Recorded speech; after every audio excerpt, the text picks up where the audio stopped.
بسم اللہ الرحمن الرحیم۔ السلام علیکم، میں ہوں عالمہ اور آپ دیکھ رہے ہیں عالمہ نولین چینل۔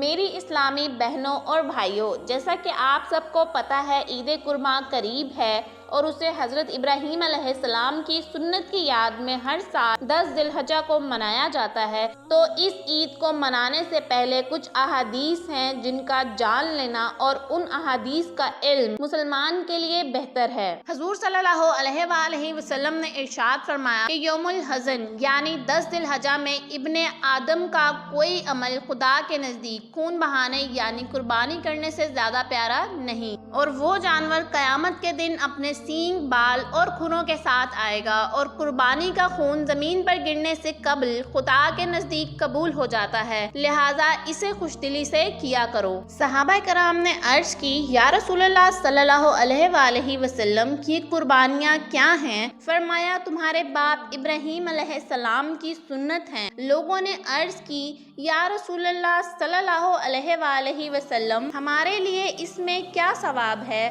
فرمایا، ہر بال کے برابر نیکی ہے۔ عرض کی، یا رسول اللہ صلی اللہ علیہ وآلہ وسلم، اون کا کیا حکم ہے؟ فرمایا، اون کے ہر بال کے بدلے میں بھی نیکی ہے۔ حضرت عبداللہ ابن عمر رضی اللہ تعالیٰ عنہ فرماتے ہیں کہ حضور صلی اللہ علیہ وآلہ وسلم مدینہ شریف میں 10 سال رہے اور اس عرصے میں آپ نے ہر سال قربانی فرمائی۔ حضور صلی اللہ علیہ وآلہ وسلم نے فرمایا کہ جس شخص نے خوش دلی سے طالب ثواب ہو کر قربانی کی، وہ آتش جہنم سے حجاب ہو جائے گا۔ رسول اکرم صلی اللہ علیہ وآلہ وسلم نے فرمایا کہ جس میں وسعت ہو اور وہ قربانی نہ کرے، وہ ہماری عیدگاہ کے قریب ہرگز نہ آئے۔ حضور صلی اللہ علیہ وآلہ وسلم نے فرمایا، جو پیسہ عید کے دن قربانی میں خرچ کیا گیا، اس سے زیادہ کوئی پیسہ پیارا نہیں۔ حضور صلی اللہ علیہ وآلہ وسلم نے فرمایا کہ اللہ تعالیٰ کی عبادت کے لیے عشرہ ذی الحجہ یعنی عید سے قبل کے ایام سے بہتر کوئی زمانہ نہیں۔ ان میں سے ایک دن کا روزہ 1 سال کے روزوں کے برابر اور ایک رات میں عبادت کرنا شب قدر کی عبادت کے برابر ہے۔ جب تم بقرعید کا چاند دیکھو اور تم میں سے کوئی قربانی کرنا چاہے تو اس کو چاہیے کہ بال منڈوانے، ترشوانے اور ناخن کٹوانے سے رکا رہے۔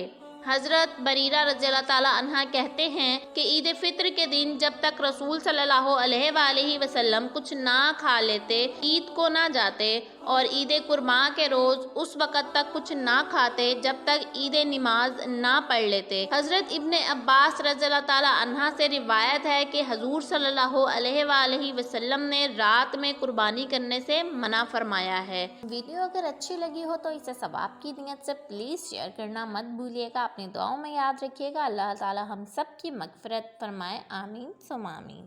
جزاک اللہ خیرہ۔